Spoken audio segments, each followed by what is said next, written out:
Well, this is a bittersweet event for all of us because of the memory of James Jones, such a outstanding person, doctor, administrator, leader, full of enthusiasm for life, full of curiosity about everything here, taught me so much and was such a great partner. And so we thought that this annual celebration of a great young physician full of that kind of energy and focus, curiosity, service, would be the best possible and most fitting tribute to his remarkable life. And so many of us, many staff, friends, and others, and especially the support of the Lee family, allowed us to raise a perpetual endowment, meaning this is a restricted fund, not only restricted by my executive authority, but under the laws of the state of New York. It's restricted to the charitable purpose for which it was formed. And therefore, it will spin off money every year to fund this event, which will go on as long as we are here toiling in healthcare. And so we are very excited and upbeat to celebrate Dr. Simoes and the legacy of James Jones. And I would like to introduce our historian. I'm sorry, Norma, I'm now calling him our historian, but we realize Tim, who I could never have survived running this august institution without Tim to guide me, because he knows where all the bodies are buried. He knows everyone here, and so as I've tried to find my way around in the beginning, Tim was always my faithful guide. Mr. Day. So thank you all for coming tonight. We have a really great program planned for this evening. Last year, we honored Dr. James Salonia in the inaugural event. And this year we will honor Dr. Priya Simoes, who's going to walk through that door any moment. She's one of our wonderful attending gastroenterologists. I will let Dr. Breen speak about the nomination process a little bit, but I would just say, wow, we had such energy, such enthusiasm with the quality and the amount of nominations that we received, that any one of the I think it was upwards of 10 nominations, could have easily been with us here tonight to receive this award. I want to start by thanking the folks that made this event happen tonight by planning it. Dr. Breen, Dr. Attia, Dr. Salonia, Danielle Kaufman, who will speak a bit on the program tonight about some of her great memories working with Dr. Jones, Kathy Rubenstein helping us with the marketing and PR, and of course, she's hiding, Norma Carrasquillo. There she is. The incredible Norma Carrasquillo. She's really I'm going to spend a moment on this because it's really so important. It makes this all come together. She's an incredible event planner. She, for the past 2 months leading up to the event, and it takes a fair amount of detailed planning, she kept us on track, she kept us organized, she kept us to task.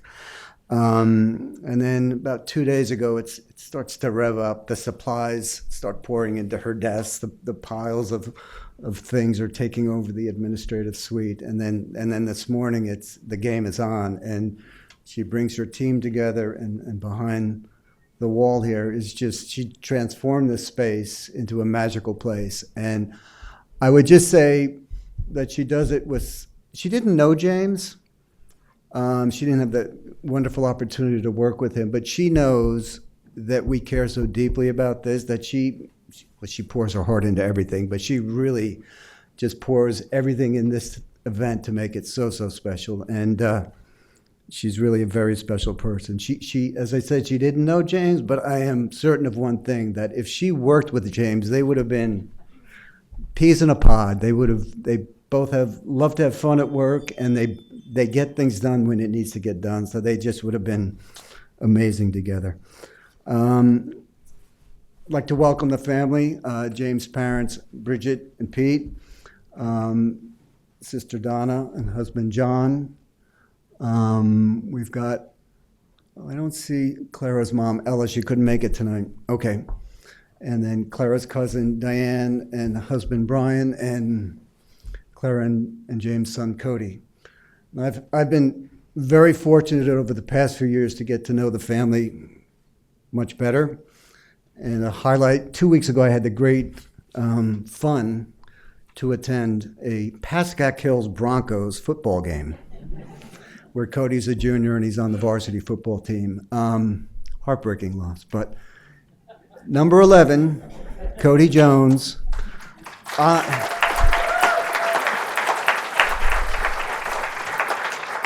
On the field, no exaggeration, there may be one play he was off the field, but they call them two-way players, but offense and defense, and it was a lot of fun. Had some great tackles, and I think they bounced back and came back last week, so go Broncos. And then my last comment would be, I would encourage anyone that has not met this wonderful family here to make some time in the reception, share some memories, share some stories, and just get to know them. They are just the best. So thank you for coming, and thank you for sharing James with us. I really love this event.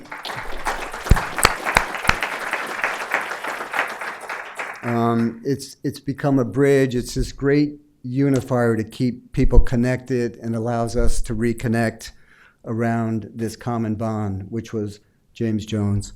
Last year we had a bit of a reunion. We had some of his critical care colleagues and buddies that left, Dr. Keith Rose, Andre Sotello. They came back. It's great to see Dr. Gary Burke join us tonight. Thank you for coming back, our division chief in the Department of Medicine. I'm sure he's got a few James stories to tell us. And then the other thing we do is we video this event, so we did that last year, and that goes out. And actually, I looked at it. The video was viewed by upwards of almost 400 people from last year. And then I went into my old emails as I was planning this, and I remember I got an email from Dr. Hassan Cooley, who was our great leader in critical care here. He left us to become the system lead at the Cleveland Clinic for all of critical care. And he sent me a note after review of the video, and I'll just read the brief email he sent me. He said, "Good morning, Tim. Sitting here watching this beautiful video celebrating and remembering the James Jones journey and his stories with us. Everyone spoke from the heart. The words were genuine, fun, and the usual sense of humor, and heartfelt, as was James." So we're videoing again tonight.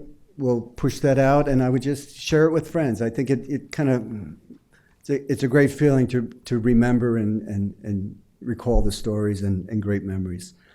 The other thing about the planning, I just continue to be amazed by how many lives that he touched.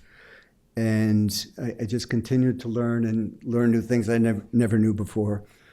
We'll hear from Dr. Simoes tonight. So glad has she made it? Oh, glad you're here, not up on 11.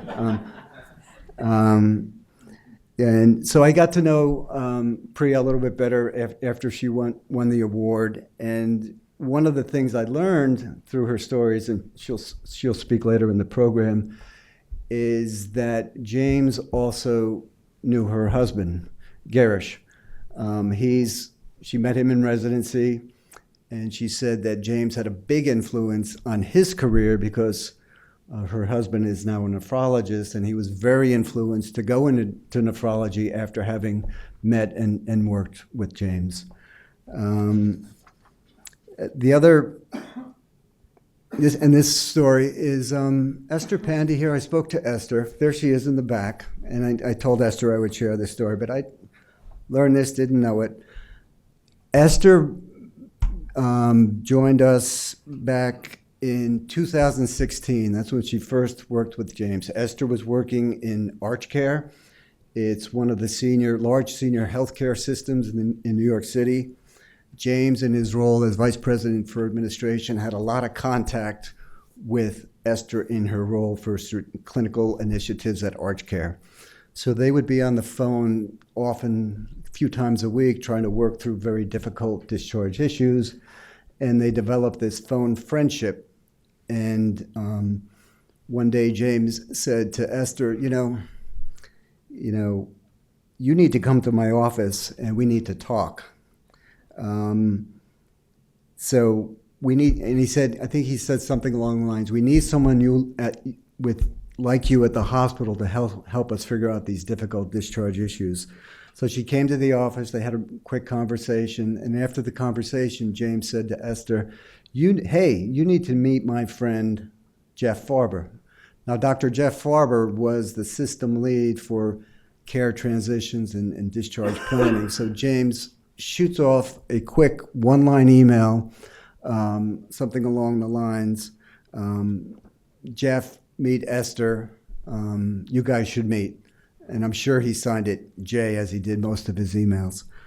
So that was followed by a quick set of interviews, and it happened very quickly, but before you know it, Esther was hired into the healthcare system as a director of care transitions.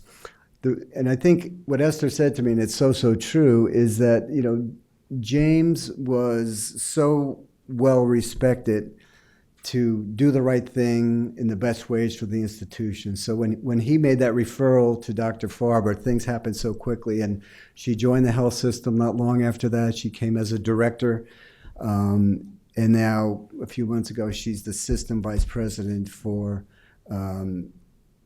care transition. So I think that story shares, so many of the talents that James had along the way.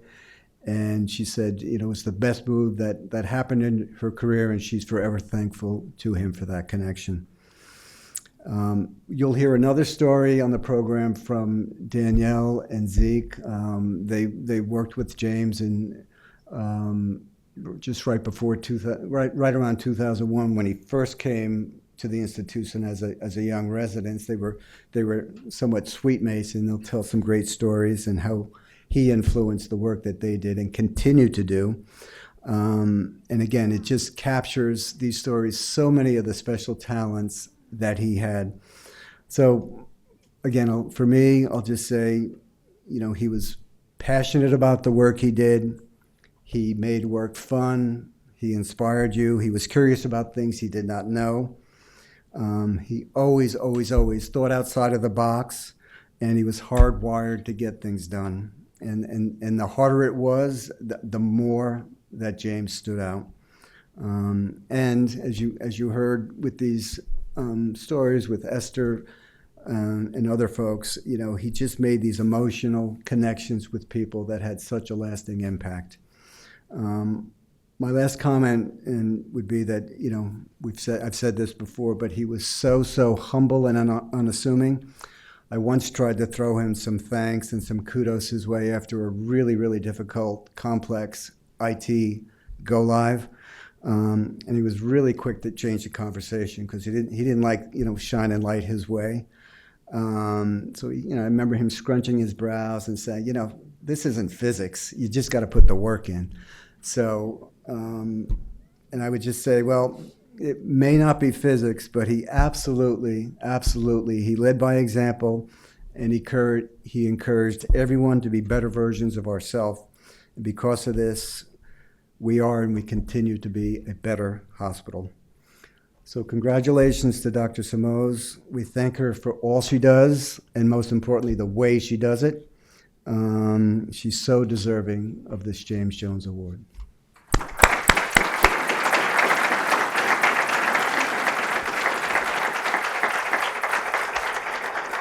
So I will do a quick introduction to Danielle and Zeke.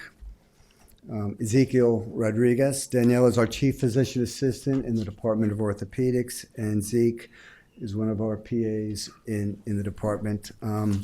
They're going to take us back in time when they were up on, for those old St. Luke's folks, the old Clark 7 building, we're close to sweet mates. Good evening, everybody. Thank you, Tim, and congratulations, Dr. Simoes. Danielle and I would like to share a few words about some time we spent with James. Going to take it back to the early 2000s, to a time when we used pens and paper. We actually communicated in person and not through a computer those times. We want to take you to the old, long, musty corridors of Clark 7 and St. Luke's Hospital. Picture these long, dark halls with old manufactured carpeting, lights that often flickered by the kitchenette, and cold cement block walls with leftover pieces of tape and portraits of residents from the 1970s. That is, once you made it up there in the old elevators or ventured in the back stairwell. For those of you in that building, you would know that you get fresh air between Clark 7 and Clark 9 on that back stairwell. But everyone knew the tricks of Clark 7. Number 1, push the door in twice for the elevator doors to truly close. Number 2, the back doors always swung the wrong way. You were bound to collide into a resident running to the ER. Number 3, never take the back elevators to the top floor. You never know what's up there, and you might never come back down. And number 4, the elevators broke so often that you always traveled with a cell phone. And before cell phones, yes, I worked here before we had cell phones all the time, you never traveled alone in those elevators. Back to Clark 7. To the left, the orthopedic team had a long conference room with couches, futons, food and snacks galore, exercise equipment hanging from the rafters, and a few workstations, x-ray finders, anything you needed to hunker down for overnight call at a trauma center. Everyone else on the floor, the medicine residents, the renal fellows, and the renal attendings, were relegated to a few small team rooms and offices. Some years there was a clear, unwritten divide on the floor between the medicine team and the orthopedic surgery team. You were afraid to knock on the door and ask for a consult, or peer in on the medicine's TV, or take water from the water cooler, or say hi in the bathroom stalls. Years later, we can admit it was the ortho team that spliced the coax cable from the medicine team room. Sorry, I swear it wasn't me. That was the feel of Clark 7. It was always a bit chilly, literally and figuratively. That was until a youthful, spry James Jones started hanging out on the floor. Whether it was a quick hi to everyone standing at the elevator bank, where there would normally be silence, to a hello while grabbing a Shasta ginger ale, those were the leftovers from the resident lunches. The feeling of camaraderie was instantaneous. People were slowly even saying hi at the water cooler and while waiting for an elevator. The underlying feel of that whole floor changed from one person's presence. And that was his magic, that indescribable thing that just happened when James Jones was involved. The whole feeling changed on the floor. Everything lightened up. James broke down so many barriers along this path, and we were so fortunate to watch along the way. As we got to know James through the years, the hello by the elevator doors became a, hey, you want to help me with this? Or let's do that. He would start to rope us into various hospital projects and initiatives. His energy, his smile was such that you couldn't pass up the opportunity to work with him. It was meetings on site, trekking to the East Campus, and then helping him with all the initiatives that screamed incredibly overwhelming, but this would be fun and rewarding. Fast forward to the COVID Omicron surge in 2021. Danielle gets a call from Tim. It was as if we were given an impossible task. The mission was to continue to do surgery, but with a twist. No patient could stay overnight after surgery to free up beds for the expected surge of COVID patients. This seemed like an absolutely impossible expectation. And Zeke forgot to add that we had 2 weeks to figure out a solution. 2 weeks. That meant a complete and total revamp.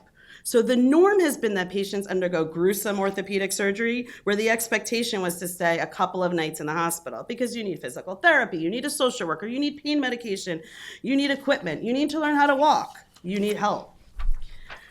So what we're saying is we'll replace your knee and throw you out 6 hours later. Although literally flabbergasted by Tim's request, we sprang into action. We gathered the troops from all over the hospital, brainstorming, using any resources we could think of to make it happen. We turned our office into a mini James Jones command center full of whiteboards and sticky notes galore. We have been fortunate to be part of, convinced, sometimes begged a bit to take a part of any of James's IT initiatives and upgrades, especially the overnighters. These included the big go lives where we had 24-hour command centers with James in charge. Somehow we would get wrapped up to anything he asked of us. He empowered us and pushed us to want to do more. We were back each time he made a request without any hesitation. James was a magnet. You were pulled towards his work at all times and wanted to be part of the magic. To quote the musical Hamilton, you wanted to be in a room where it all happened. Everyone wanted to take part, always. We watched him embrace change graciously. We took cues from him as we met our new Eastside counterparts.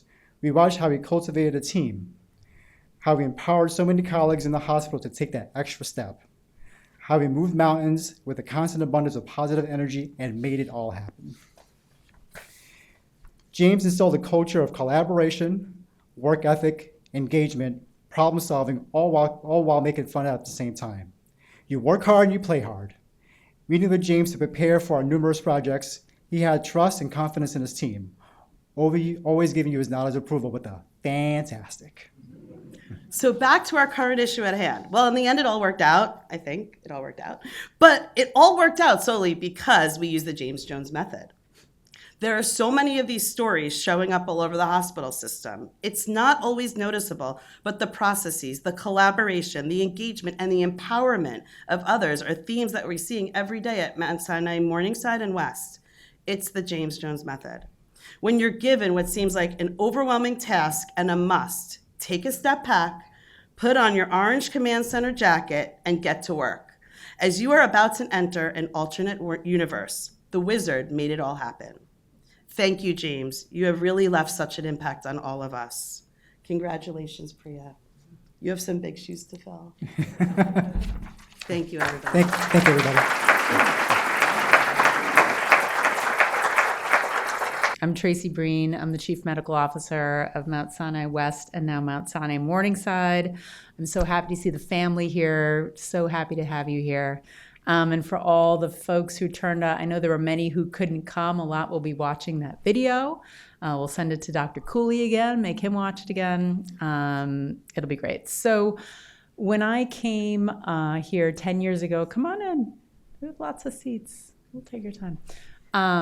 When I came here 10 years ago to take this role, I quickly figured out that James was my phone a friend for all things, right?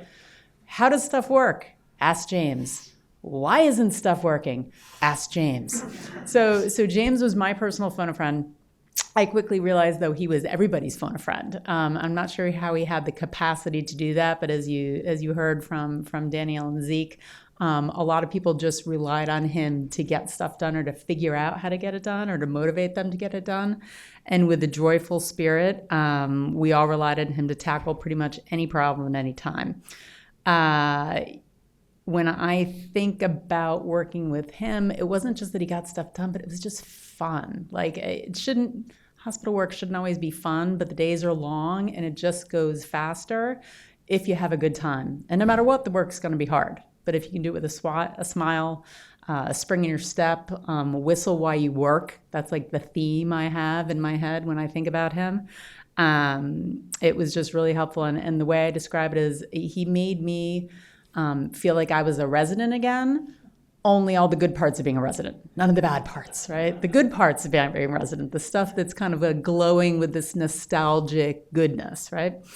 So in the days after his very untimely our loss, his passing, we knew that we really had to do something special for him, not just in that moment, but to really cement his legacy here with us that would really continue on in perpetuity. And that was really the starting point of thinking about the James Jones Young Alumni Award. We spent time getting together, really saying, what is it about him? What are the qualities that we want to recognize when they're out there? Because when we see it, we know it, right? When you're out there and you see it, you're like, aha, they've got that. They've got that. Priya's got that. James Salonia has that. Like you see it when you know it.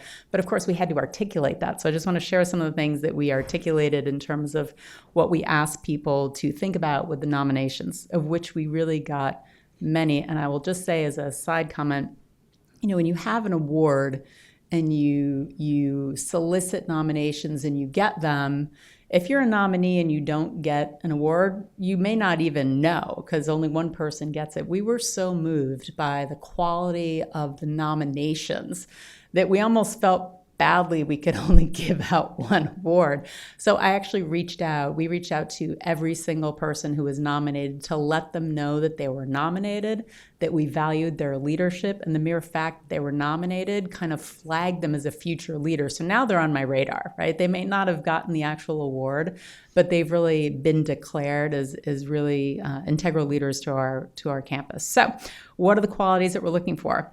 A can-do spirit. We've heard about that already. The challenge is never greater than one's determination to overcome it. Faith in technology and its capacity to simplify and organize workflows.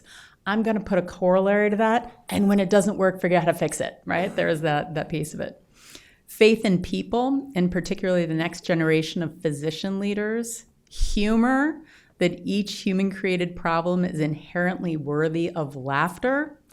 Teamwork and collaboration, working outside the box because new problems require new solutions, and finally, innovation.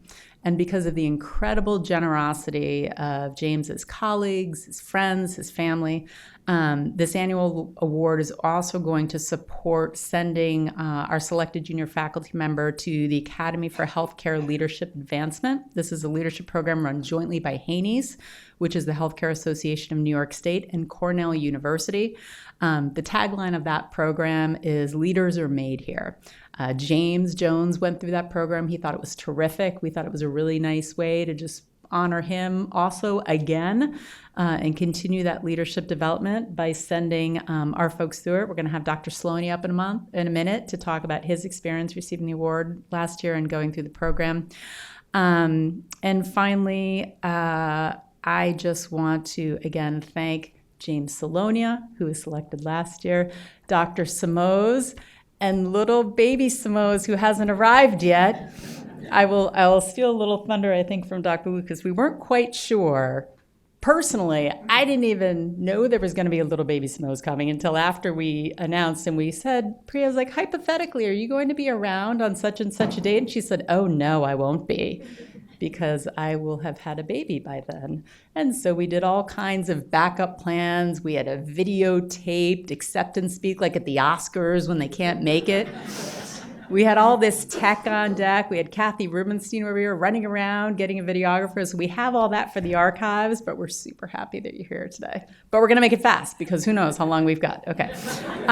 With that, I want to welcome up Dr. Sloaney to talk about his year. Thank you. Good evening, ladies and gentlemen. It's my absolute pleasure to be here today for the 2024 James Jones Young Physician Service and Innovation Award. As you heard, an award that recognizes excellence, dedication, and the spirit of innovation in healthcare. It's been a year since I was honored to receive the 2023 inaugural James Jones Award, and I can tell you that this milestone has profoundly impacted both my personal and professional journey. As Tracy had mentioned, through sponsorship from our hospital leadership, Dr. Vinflato, Dr. Tracy Breen, and Mr. Tim Day, the James Jones Award recipient goes to the Healthcare Association of New York State's Academy for Healthcare Leadership Advancement. This is not an easy course. It's a very intense 4-month leadership training course that you're going to have to go through, Priya. But the course is designed to develop the next generation of healthcare leaders. And I was very honored to be part of this fall 2023 class. The leadership course introduced me to an important side of the healthcare system that medical school, residency, fellowship training never really touched on. I learned about important financial concepts, things that would make Tim happy, right? DRGs and diagnosis-related groups and VBPs, value-based payments. But you learn about other things such as emergency preparedness and competitive strategy in the dynamic healthcare system. Now, this training provided me with some important knowledge and resources so that I could have a greater impact on the hospital and the healthcare system. But it wasn't just the knowledge and the skills that made this experience so memorable and impactful. It was actually a single speaker who stood out. Now, this individual was the CEO of a large healthcare system in the United States.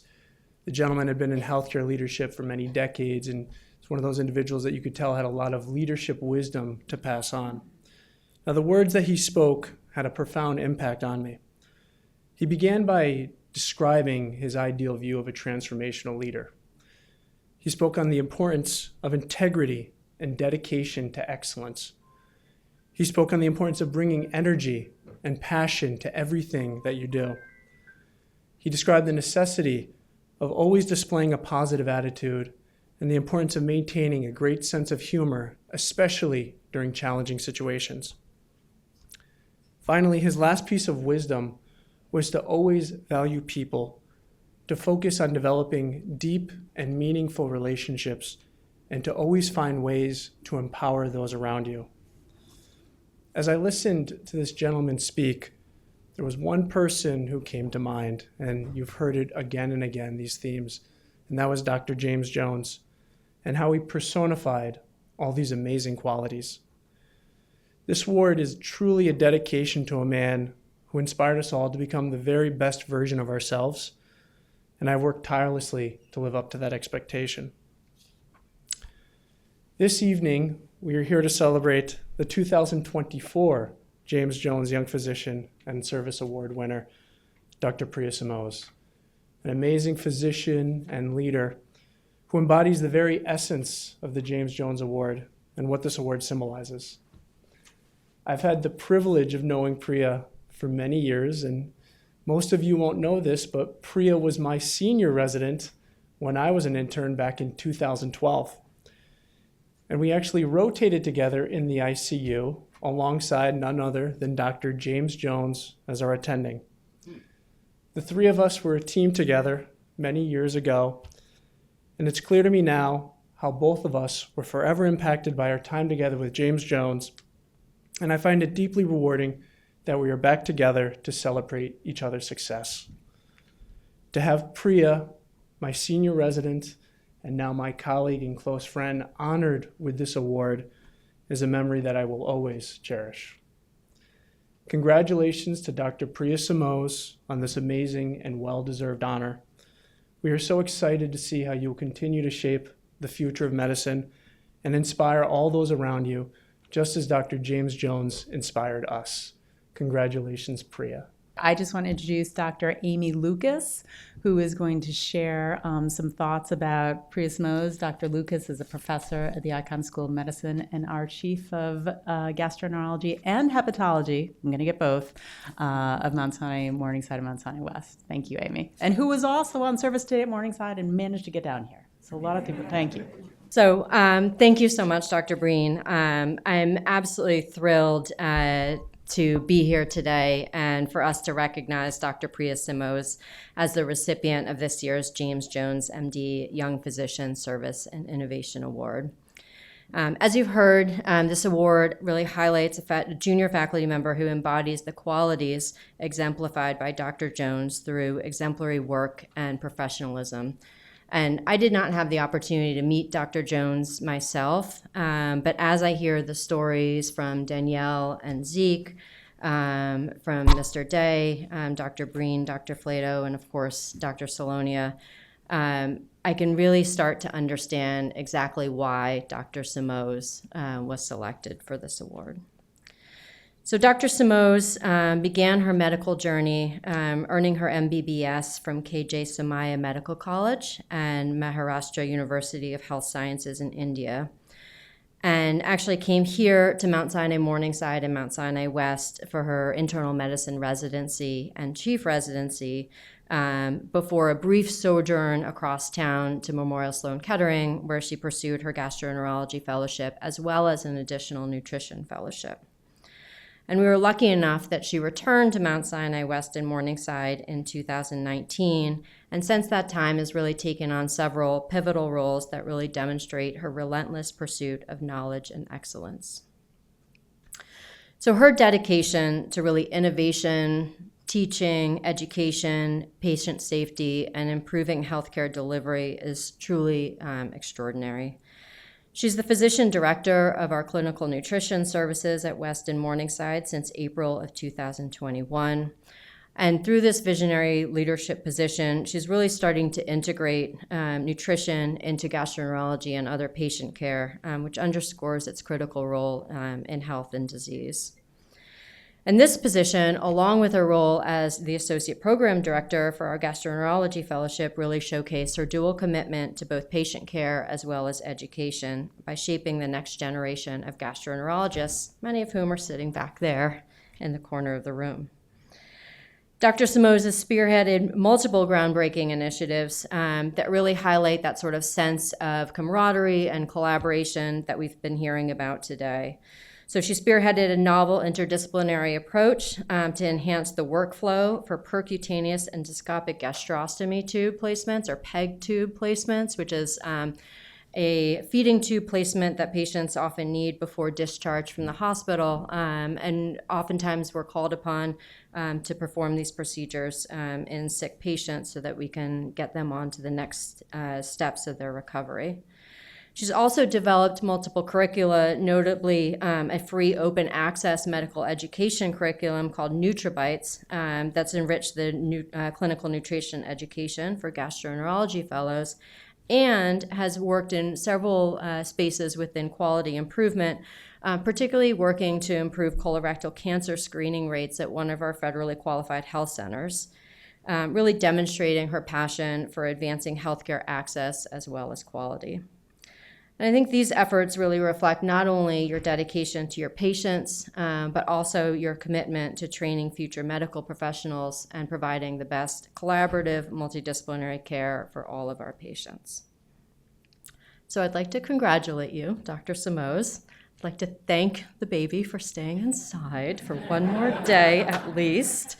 But your dedication and innovative spirit really continue to inspire all of us around you. And we eagerly anticipate the incredible contributions you'll continue to make in the future. So congratulations.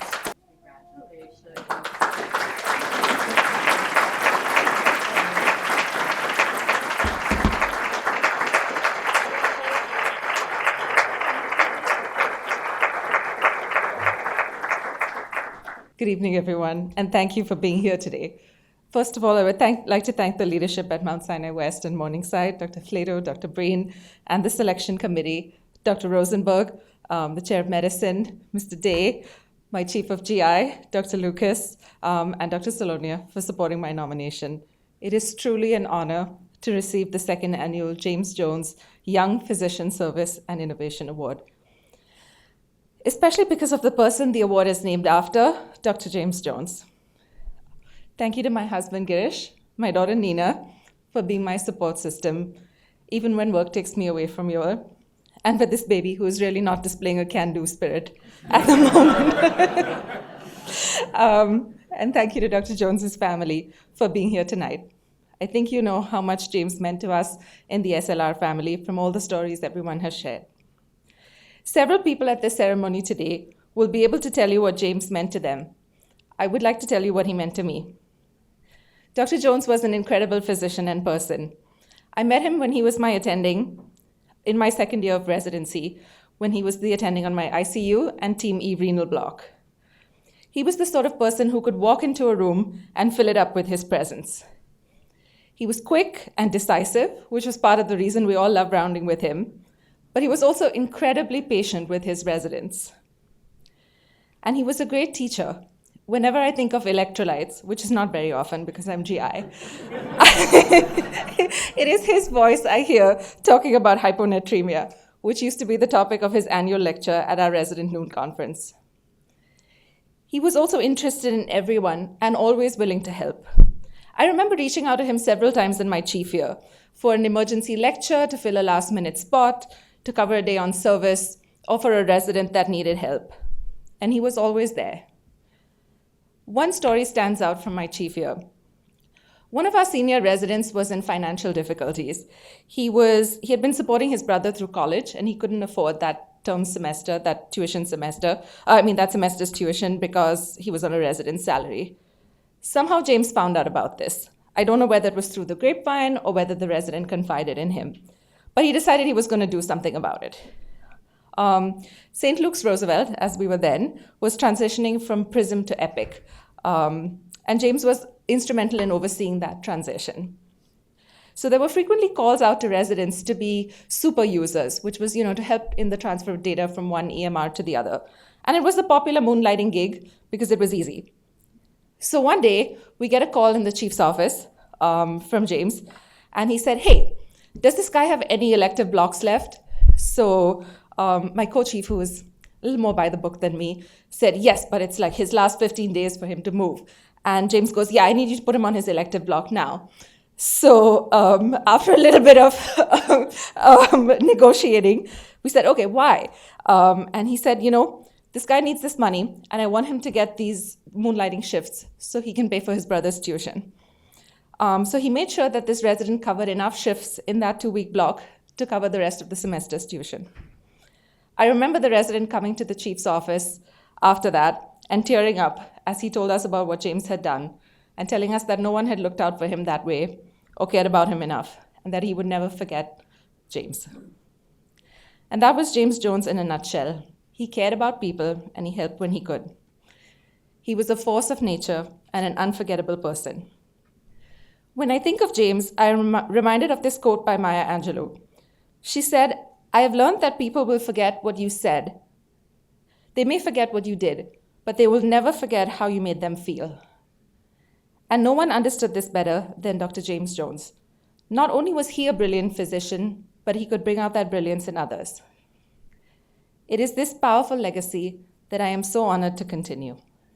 Dr. Jones's passion for improving processes, his love for medicine, his love for people, his colleagues, his residents, his patients, his talent for making work fun for those around him, his ability to lead with fearlessness in new and exciting directions, and his ability to spot potential in his trainees and turn it into brilliance. I want to end by thanking everyone here tonight.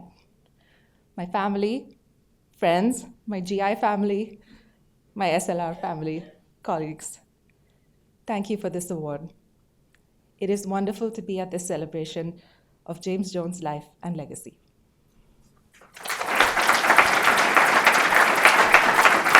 I have to say, Priya reminds me of James in one really important way, is that whenever I have conversations with her, as I did with James, I just leave feeling uplifted and good. It's just, she has that impact. And I'm recalling another short story she told me when we were speaking about James, but when she met her husband, and both nephrologists, he's in training, and James would pass her oftentimes in the hallway and just say, remember, nephrologists are the best. And he'd go off laughing and giggling, but not hard to imagine that one.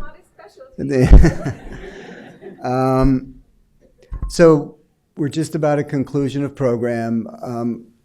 I believe John would represent the family, would just say a few words.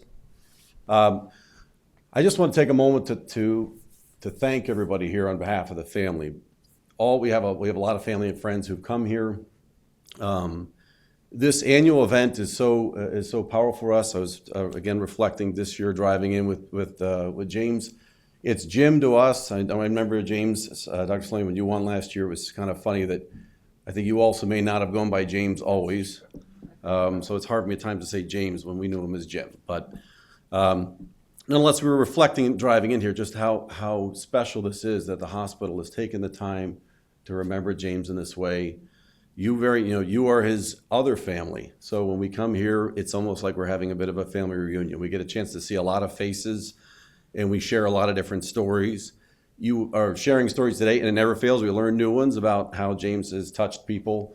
I think today, learning Dr. Simoes, how he had connected to your husband and had made an impact there. Not a surprise, but it's just another great example of how he's touched so many people.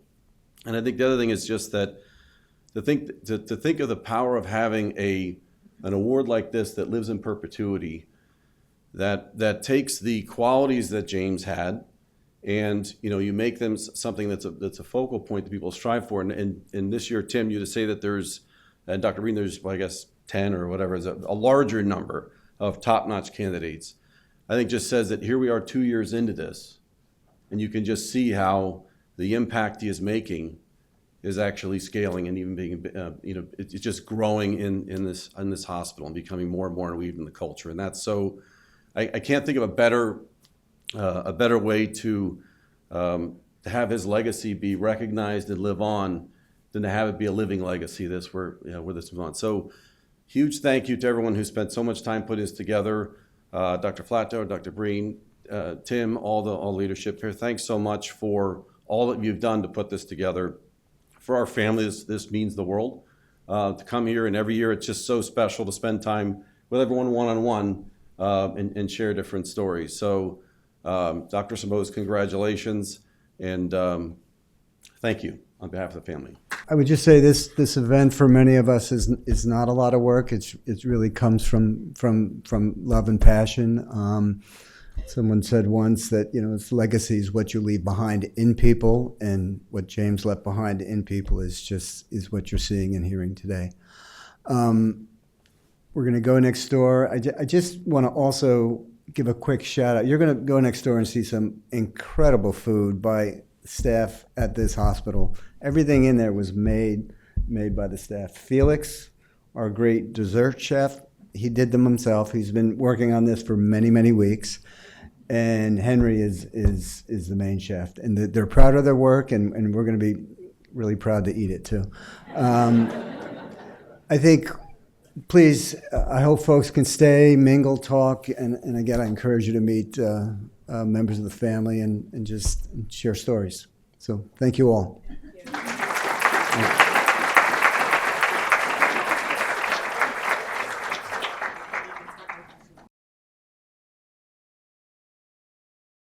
I went into medicine because it was just such a fascinating field. What really appealed to me was being able to sort of find a problem, fix it, and potentially change someone's life. I'll talk about 3 sort of major quality improvement projects that we've worked on over the past few years. The PEG project was really born out of a need that came from our colleagues in the ICU. We decided that we were going to do something to make the workflow around PEGs more efficient. So we developed a checklist, which was then embedded into the electronic medical record, or EPIC. Once we got this project going, there was interest from the Mount Sinai Hospital and from hospital leadership as a potential tool to decreasing patients' lengths of stay and to reducing their time where they were waiting for procedures.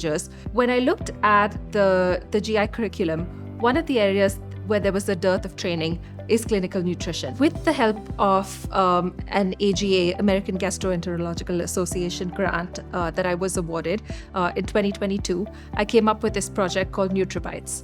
So it takes a learner through a clinical scenario from start to finish as if it were a real patient encounter. We also presented it at the IME Research Day at Mount Sinai and were awarded a Blue Ribbon Award. So the third project was to increase colon cancer screening rates. When we looked at the screening rates at these federally qualified healthcare centers, they were much below what the goal is. After rolling out these educational materials to both patients and providers, there was really a fantastic increase in the uptake of colon cancer screening rates among the patients. It was wonderful that we could make some strides to address this for our patients.